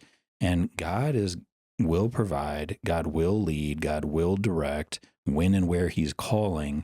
And like it far exceeds, what I, would have. I don't miss anything. God has confirmed it. God has led. And which leads me to like the other thing that I really want to talk about too with you, before we wrap up is, again, like where we've talked about the treatments, we talked about the modalities, we talked about, all of that, is being offered. I like, on one hand, I love this wellness movement for first responders. Like, again, it is bringing healing to those that are suffering in silence. The trauma, the challenges, the childhood traumas, compounded by the traumas on the job, compounded by the negative coping mechanisms, compounded by all of it, is leaving many in a place of hurting, and suffering in silence. Yeah. And so I love seeing more options, to support them, to provide healing, all of that. But the two things that drove me to step out in faith was seeing all of the support for first responders is great, but seeing that it's still falling short.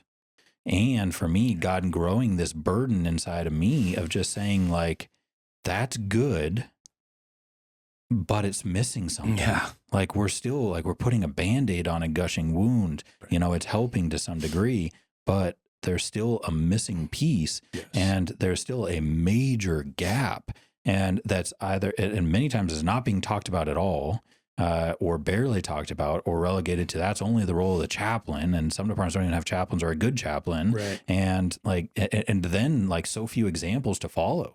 It's like you talk about, like you go back to the department and you're getting all this like terrible advice, and then you're getting good advice from some other guys outside. It's just like, it's like we're just like we're sucked into that culture all the time. It's not an accident, brother, that you and I have reached the same conclusion around the same time. Well, it sounds like you've done it a couple years before, but that it confirms what God is speaking to us, that that I'm totally convicted of the same exact thing, and I've been there. But it makes sense when I look at my own story. Okay, I used all these different things, like you name it, that's in that wellness thing. I've done it. All the different modalities, I've done them all. And they all got me to this place right here, is that something's missing and we can do better. But we both know what it is.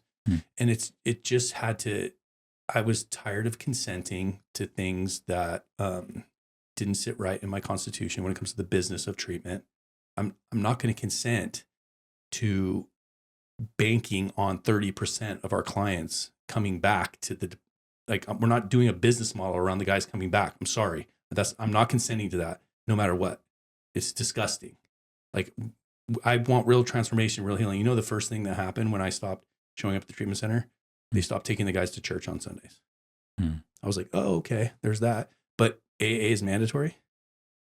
We can't make, and we can talk about Buddha all day long, and we can do Eastern philosophy, we can do breath works and all this stuff, which is great. Don't get me wrong. But we don't want to offend anybody when it comes to Jesus. I'm like, no more. Like, no more. And like I said, because I've seen it in my own life, and now I really know the truth. All those things are great, but they got me to where you and I are here today. And all I know is I got to advance the cause of what Virginia is talking about, rest, which is Jesus, in a way that I've never heard anybody put it, because there are modalities that she does because she's a neuroscientist, and there are ways that we have to release that trauma. She calls about displacement, talks about displacement. Yep. That's a biblical principle. You can't take out the sin and then not expect the little demons to run back in. We have to displace it. And she talks about that. We have to displace it. And there are simple modalities of treatment like EVOX. Have you heard of EVOX? Like, no. This is something it's a form of EMDR. Okay. That is more like a deliverance. And they use biomarkers in your hand. You put your hand on a cradle and your voice inflection. And it's like, it's whatever comes up, kind of like EMDR. But it's affirmations and inserting Jesus into that story and letting the Holy Spirit show you where he was and having the transformation. These are the things that I've been doing things like, there's a thing called Saraset. It's like neurofeedback, but it plays what your own brain is doing, because your brain can heal itself, because that's what Virginia does. We all are human. We all have a different fingerprint. And I don't want to listen. I don't want a database of someone else's brainwaves. That's neurofeedback. I want God can heal you through these. And so there's those things, but then there's the word. The real holistic. The real holistic is the creator of the universe, Jesus. That's holistic. All this other stuff is not holistic. You hear mind, body, spirit. No, we're a soul working through a spirit in a body. Triune being created by a triune God. And when things are out of alignment, things are going to happen to, and you can name it and claim it and identify with it, or you can identify with the creator in Jesus. And like I said, that's where I'm at right there with you today, brother. Yeah. And I don't know what it looks like. I know it's time for Matty to be bold. I've talked about it a little bit here and there. I haven't, it started with just the baptism picture at the end. I'm just going to leave you guys with this. Now it's like, no, and I'm like a sponge now for this stuff. And it's cool because it's like, okay, God's like, okay, I think he's ready, because he's being obedient, and he's, and now things are making more sense, like intellectually with the word. Things are I'm remembering, I'm being able to recall the stuff a little bit better. Again, the enemy wants to tell me, you don't know crap about that book, dude. Don't think you can go out and and tell anybody anything in your sphere of influence. All you know is, mindfulness. When it's like, God's like, no, dude, I've equipped you through all this stuff. You have everything you need. The Holy Spirit is what you need. The Holy Spirit will work and speak through you. And he has. And he did this whole podcast. Yeah. And that's what I was going to say. The Holy Spirit is in you. Need it. Yes. And we all have those doubts. It doesn't matter how long someone's been in the church. It doesn't matter how long someone's been a Christian. We all have those doubts. And the boldness comes from the Holy Spirit in us and our, faith, as it's growing in us. But yes, like that, the encouragement is there. Don't hold back, and yes, there's pieces to all of, the treatment, that can help. There are injuries to the brain, that need healing, along the way. But like you said, it's not just that. It's not just a piece. It's not just, where so many of them are touted as this is the answer. That's what always bothered me the most is like, I loved coming at it from the place of, like they're all, you know, going to help and they're all going to be pieces of the equation. But, you know, the money is in, I have the answer. You need to come to me. Right. I am the speaker. You need to hear and me. I was part of that. I was part of that. And it's there's so much freedom right now as I thought about this over the last month in being able to just sit down with somebody and let the Holy Spirit work through me and just say, here's the smorgasbord, and be able to say, okay, this is this, this is this, this is this, this is this. Here you go, choose. Let's, you know, I have some knowledge about what these things look like. Let me pray with you, you know, and I'll before we're done, I want to tell you one more story. This happened on the way over. And everything you're saying though, like God has used it all. God has used your experiences. God has used the treatments that you've been involved in. God has used all that. And like you can speak, you know, to, you know, the different treatment centers or the different treatment modalities. You can speak to those things too, you know, but I was excited for you also to speak to like what Jesus done in your life, what, you know, like some of the other treatments, it didn't come to that conclusion. It didn't help in that same way. There wasn't the same level of transformation. Like there is a difference between a transformed life in Jesus. Yes. I'll just read the verses that like we just felt like we've highlighted this year. And so you're talking about boldness and you're talking about testimony. And I would even just start with the verse we shared last year. For this reason in 2 Timothy 1:6, for this reason I remind you to fan into flame the gift of God, which is in you through the laying on of my hands. For God gave us a spirit not of fear, but of power and of love and of self-control. Therefore, do not be ashamed of the testimony about our Lord, nor of me, his prisoner, but share in suffering for the gospel by the power of God. And I just love all that about, you know, not a spirit of fear. Like we have the Holy Spirit in us. It's not a spirit of fear, but of power and of love, of self-control or sound mind. And then not to be ashamed of our testimony, you know, and yes, there is suffering, and yes, there's still challenges, and yes, there's still trials and everything in this world. We're going to face all of that, you know, for the gospel as we're just, you know, speaking out and as we're trying to share our faith and as we're trying to point others towards him. And, you know, there's going to be the opposition. There's going to be all of the treatment, you know, centers with money and, you know, what their agendas are, you know, but it's by the power of God. Right. That is it. So like, I love that. And it's so true. And I would ask you guys to continue to pray for me to be able to steward all that information for his glory and not to, you know, to crap on what anybody's trying to do out there to earn a living or whatever. You know, I really have to be careful because there's some wounds there that only God can heal, not anybody's apology or money or anything like that. And they're just wounded people too that need Jesus. Right. Yeah. So that would be my prayer. And I appreciate you sharing that too, because I can probably speak negatively about it as well, too negatively, you know, and I really try to come at a place of like, there's good intentions, there's people trying to do good things, you know, but there's motivators behind some of them. But again, not to, you know, negative, but I'm excited for what Jesus can do. Right. And I'm trying to highlight that. Yeah, me too. Yeah. Like I said, that's what we can do better. And I think that's what the better is. And with guys like us who are walking in the faith and walking with Jesus, I believe he's got some really cool stuff for us to present to whoever needs to be presented. And I'll leave you with this story. Yeah. On my drive over here, I get a call on my phone, and I won't say the guy's name, but it's a name, and it's an area code that I'm familiar with, you know, so it wasn't like spam or anything.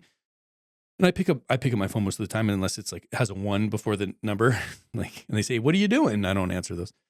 But I answer the phone, and it's kind of a guy with a raspy voice, and he says his name, and he goes, "Hey, I'm here with the guys from the Chino Valley Fire Department, and they told me to call you."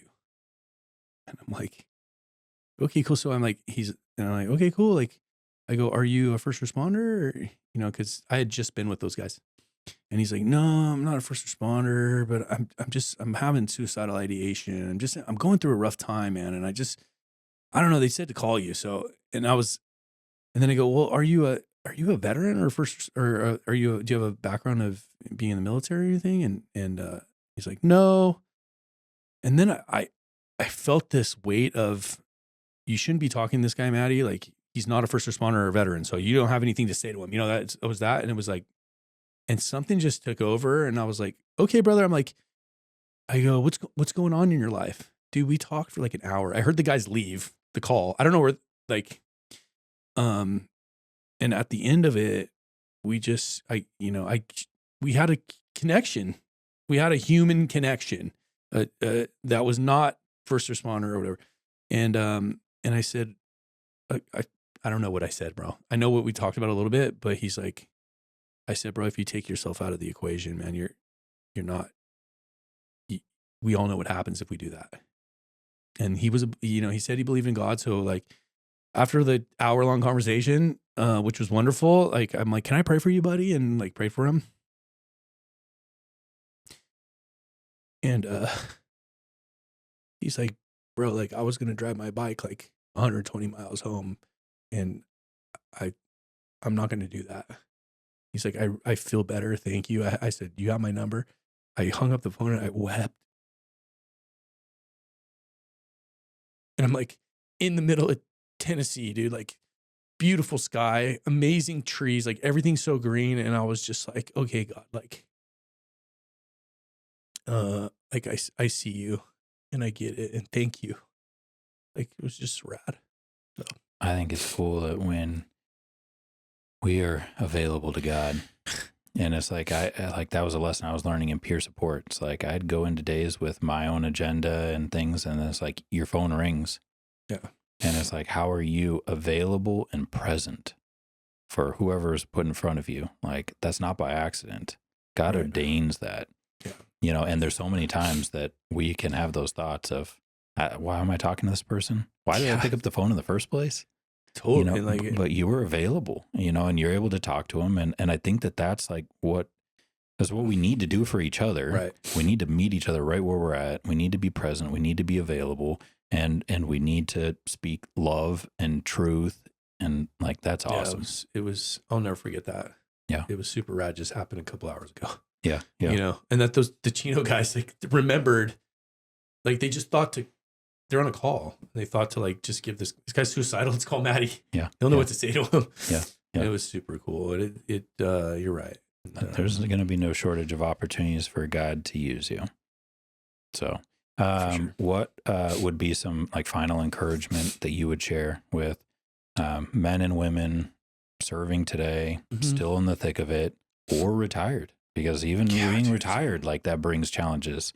I mean, it's one thing when, even if it's toxic, at work, at least we're still surrounded, by guys that have been there, done it, blood, sweat, and tears with, like they get it. But then you hang it up and like, we could talk about that for another. The identity and, now, I mean, isolation is that common issue, and we can be isolated and surrounded by everyone. We can isolate, we self-isolate, or we can be isolated even in retirement or anything like that. For sure. So I guess I'm saying, what is your final encouragement to, guys that are serving, guys that are retired? Yeah. Been there, done it. I think I would say, like, it's a great profession and you're not broken, and in the medical model sense, this is a fallen world. We have broken parts that can be transformed with the power of Jesus. So, like, forget about what the world is telling you and just remember that you are a child of the Most High living God. And if you don't lose sight of that, if you don't know that you are, just maybe explore it a little bit, like, and you're more than just a badge and a title and a profession. You're something that's way much more important, and you might not think it, But yeah, don't give up on the idea that there's more out there than just how you trade time for money. Yeah, that's good. And guys need to hear that, because I mean, it's tough when you're in the middle of it. When you're burnt out, when you're in a cycle of depression, when you're just the family issues, the work issues, that's like, it just feels like a weight. Like, how do I get out from this? And it's like, guys need to hear that, like, there is hope. Yeah. And you've been there, and you can speak to, there is hope. Right. Yeah. And there's more power in the name of Jesus than there is in a self-help book. And it's the power of the living God.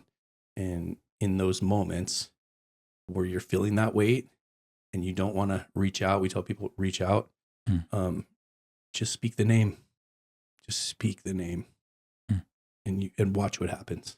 I want to read a couple of verses, like, over you, as like, if there were any verses that I would think as peer support verses in the Bible, these would be it. And this is like what I hear from you and what you're living out now. 2 Corinthians 1, 3 and 4 just says, blessed be God and Father, our Lord Jesus Christ, the Father of mercies and God of all comfort, who comforts us in all our affliction, so that we may be able to comfort those who are in any affliction with the comfort with which we ourselves are comforted by God. And I love those verses because there is a comfort in God that we can't find anywhere else in our affliction. And we're all going to face it in one way, shape, or form in this life, in this broken and fallen world. We're all going to face it. But I love that it doesn't just stop there. So there's that, so that we have gone through it. We have experienced God and the comfort that can only be found in God, so that there's purpose in it. There's purpose in the pain. There's purpose in the trials. There's purpose in all of it, so that we may be able to comfort those who are in any affliction with the comfort which we received ourselves. It's like, that's what now you have the opportunity to do, and yes, it can be found in treatments, temporarily and in some ways, but the comfort that can be found in Jesus, like, now you have that opportunity to speak that truth and that love, into others, and like support them towards that. Right. So I love that. Yeah, that's good. That's good. I'm gonna highlight that one for sure. Yeah. Go back to it. Can I just pray over you too? Yeah, brother, please. Yeah. Okay. Dear Lord, just thank you for this time. Again, thank you for Matty. Just thank you for his willingness and his availability here on short notice, where we just connected yesterday in person at the event for the PTSD 911 film screening, and said, if you got extra time, you want to drive down and you want to sit down and record something, and made the drive all the way down from Nashville for a couple hours to just sit with us, to talk with us. Lord, I love this brother, and I love what you're doing in his life. And I love all that he's been through, not because it's been good or it's been easy, but Lord, for what you're going to do in and through him, Lord. And I just, I'm excited about that joy, that peace, that purpose, Lord, that he has in you. And Lord, I just pray like for him. I pray over him right now, Lord, as he's stepping away, from one job, as he's stepping out in faith, where, he even shared, I doesn't know what that's going to look like. And he's not stepping into easy. He's not stepping into comfort. He's not stepping into what's going to build his kingdom. He's not stepping into, what's going to make him the most money. But he's stepping into what you have for him. He's stepping into a kingdom purpose. He's stepping into something that can glorify you, that can come along, that he has the opportunity to answer the phone and talk to someone for over an hour, and point them towards love, and point them towards truth, and point them towards you, and pray over them, Lord. He's stepping into being available for whatever you might have.